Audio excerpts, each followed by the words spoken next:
Soos genoem gesels ek vanoggend met Benoit le Roy en hy is 'n omgewings- en waterbestuurskenner. Hy is ook die hoofuitvoerende beampte van die Waterkenners, die Suid-Afrikaanse Waterkenners. Benoit, welcome to GROOTplaas. Thank you, Mia.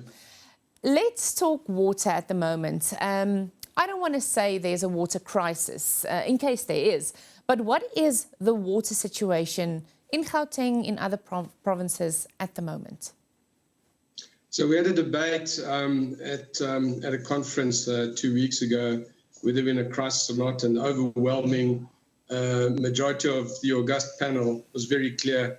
We're deep in a crisis and we're actually approaching a catastrophe. So without trying to send any panic, you know, the only way to address these issues is actually to understand that we have quite a vicious situation at hand, and we've seen Joburg starting to collapse in the CBD with probably a sewer line, methane buildup, and an explosion, injuring over 40 people and killing one person, unfortunately, yesterday. And these are more symptoms of a deep crisis. And it's not too late. We need to do things, but South Africa has a water crisis, and in actual fact, the picture that's unfolding, we predicted about 21 years ago to the date.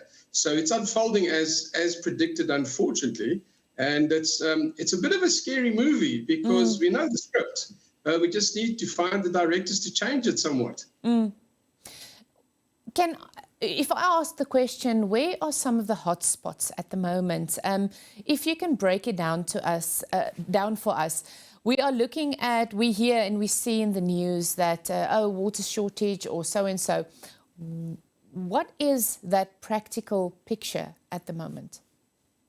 So one of the good dashboards or indicators are the blue, green and no drop reports. So the blue drop report talks to the water quality in our taps in the cities. The green drop talks to the condition of our sewage plants and by definition, what they are discharging into the water courses, which are used for irrigation in agriculture downstream. And that picture is very bleak. Basically, 97% of the sewage works do not comply. Sure. The blue drop is a lot better, but it's also slid down. So we've got roughly 40-45% of the cities and towns with questionable water quality. And then we've got the non-revenue water. So the no drop, which is non-revenue water. Non-revenue water is made up of two components. One is the physical leaks, which is about 80-90% of the number. And the balance of it, 10-20%, is the metering, admin, theft, and the likes. So what's happening is that number is close to 50%. Yeah. Now, in 2002, at the turn of the century, when free water was announced, non-revenue water was in the region of 15-25%. It has now doubled. These reports were held back since 2013 because it doesn't look good when government publishes its failures. And we commend the new minister, relatively new minister, he's been a few years now, in actually restarting the process with a real DG, so not an acting DG. We've got a permanently appointed DG in water, which is really, really good. And they've displayed the total inadequacy of our systems, and everything is connected. So we've seen with electricity, with water, it's even more connected. So we now know what the issues are. And the problem is really national government did not manage the governance aspects, the compliance aspects, and the likes. And local governments are in actual fact the guilty parties. And that's where GDP is generated, but that's where in actual fact the pollution is generated. It is not complying 97% of the time. And the minister's on record saying 99% of the sewage works are in actual fact of no use. And I disagree. I say it's 97%. But anyway, we don't want to argue about a percent or two. But what we're saying is just about our whole infrastructure has collapsed on the sewage side. And what that does is downhill. It causes higher costs in purifying water for the cities and towns downhill. But also the farmers are unable to treat that water for the sewage. It's just too expensive. So what normally happens is you run out of food. And you've seen in Somalia, you land up with the United Nations importing the food or granting the food. And then if you have a little bit of a conflict with Russia and Ukraine, there's a short supply. we mustn't think we are immune to this. We are caught right in the middle of this. And we're the only African country that exports in excess of a third of our food production. But now we have a water volume issue and we have a water quality issue. And the irony is the dams are full just about all over the country, but the water that's going to for irrigation is not good quality, and the towns are losing half of it. And now we're seeing the big water boards are also starting to have, I won't say collapse, they're starting to show signs of stress where their assets are unable to keep up. Blaming load shedding is a weak one. Load shedding adds to the distress of assets, but it's not the root cause. The root cause is that there's a 900 billion rand gap in investing for the last 20 years in water and wastewater infrastructure. That's the issue. So we need 900 billion from us South Africans, please. Wow. And that's double the Eskom debt. I don't want to scare anybody, but these are government's numbers. I'm just repeating it. So obviously there are some certain scenes in this world that we always hope we don't want the scenes to become like a regular scene. And a few days ago I was in Krugersdorp and we were driving there, and I saw on the pavement, you know, that typical picture, a tank with people queuing with their buckets. And I know it is a common occurrence. There's a lot of people queuing for water. Do you think in the suburbs that's going to be a picture that we're going to see more often in the short future? I hope not. Unfortunately, the truth is, you know, if you don't do anything different, if you don't take action, that is where we're heading. So 20 years ago, we had none. The rural towns are virtually all dependent on dirty boreholes and tankers and run by the so-called tanker mafia. So in the Ugu, so the south coast of KZN, they've destroyed the infrastructure, they being the municipal workers and the construction mafia, so that they can supply water in tankers. So we've seen Joburg, millions of people in the last couple of months have been dependent on tankers. So the movie is not going to, it is unfolding.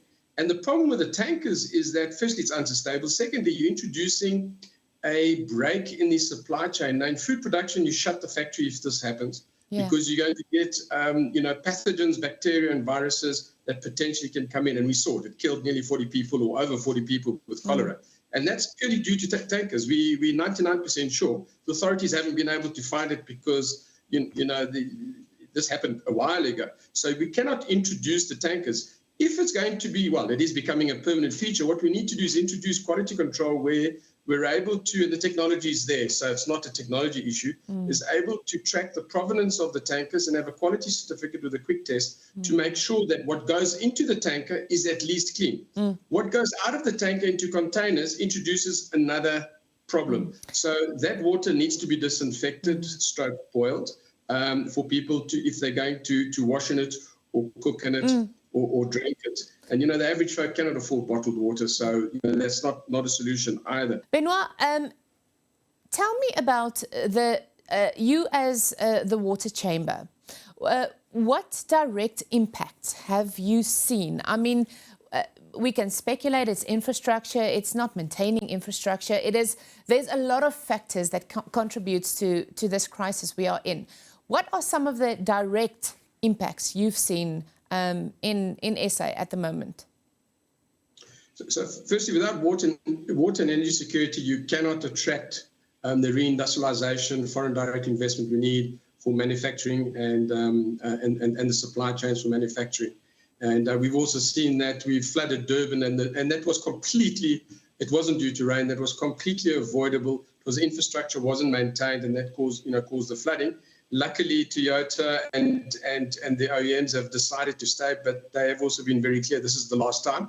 And they're having to pay and fix for the mess. The city doesn't have money. The city is, eThekwini is bankrupt. So we're unable to not only stop the recession we're unable to stop the deindustrialization without water security. And we need energy and water. You need water to make energy. You need energy to move and purify water around. So that nexus is you really cannot separate. You've got to look at them as one. And both are, the water took a long time to happen. The energy happened a lot quicker. And we saw the water unfolding 2 decades ago, energy a decade ago. So we need to address these basic services, which many countries take for granted. And we're starting to see that energy is an easy thing to sort out, relatively speaking. Water is a complex thing, and water takes 1 to 3 decades to sort out the infrastructure from a planning perspective, from a design, construction, and implementation. It takes a long time, and in today's society that's very environmentally awake, it takes even longer, despite the improvement in digital technology and the like. So there is no quick fix, but what we need to do, the symptoms are so dire, we need to address the symptoms, and we have to stop this collapsing situation, because it just means that the poor, which is half of our country, will have be faced with much higher prices of food, for example, and be facing many more healthcare issues purely because of compromised water, lack of water. And then you start seeing stress in the system, and you start seeing conflict, and that's really what we don't want. So we have to sort it out. But you know, South African society is apathetic. We have to get back to 94, where we decide on a path, and we have to go on that path, and we have to do it, decisively. And it just relates to governance. In the end, so water and energy have to be top of our agendas from a national priority. The rest will flow from that, I believe. Benoit, I wish I could go into a debate with you now, because I think this is such an important topic to talk about. But we've got just under 2 minutes left. I hear we need to do this. And I know you're talking collectively, we as a country, we need. Is there, by any chance, what are we doing? Is there steps being taken? Is there a what are at the moment? No. So we as a chamber were part of the various associations and teams and stakeholders who lobbied for a water strategy and a master plan to be published, which was in 2018. We have seen little, if any, and you can check ChatGPT on that.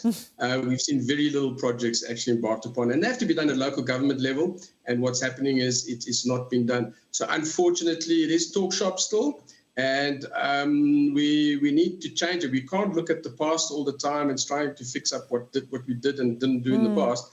We have to address issues. Because unfortunately, there is very little that's happening, except in the Western Cape, that is very well advanced on their 30-year water and energy strategy and master plans. That's the only exception. And that's not a political issue. It's just a governance issue. They're doing it. And so it can be done as South Africans. And we need to follow the Western Cape very carefully. It's overtly done. It's all available. The rest of the country is not doing it. And so we need leadership to do this. And we need active citizenry. And we should get out of this mess.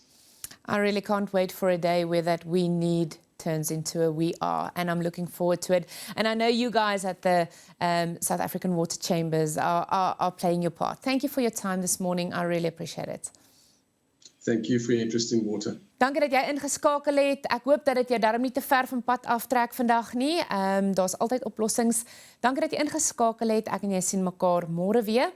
Ek hoop dat jy 'n goeie dag het. Totsiens.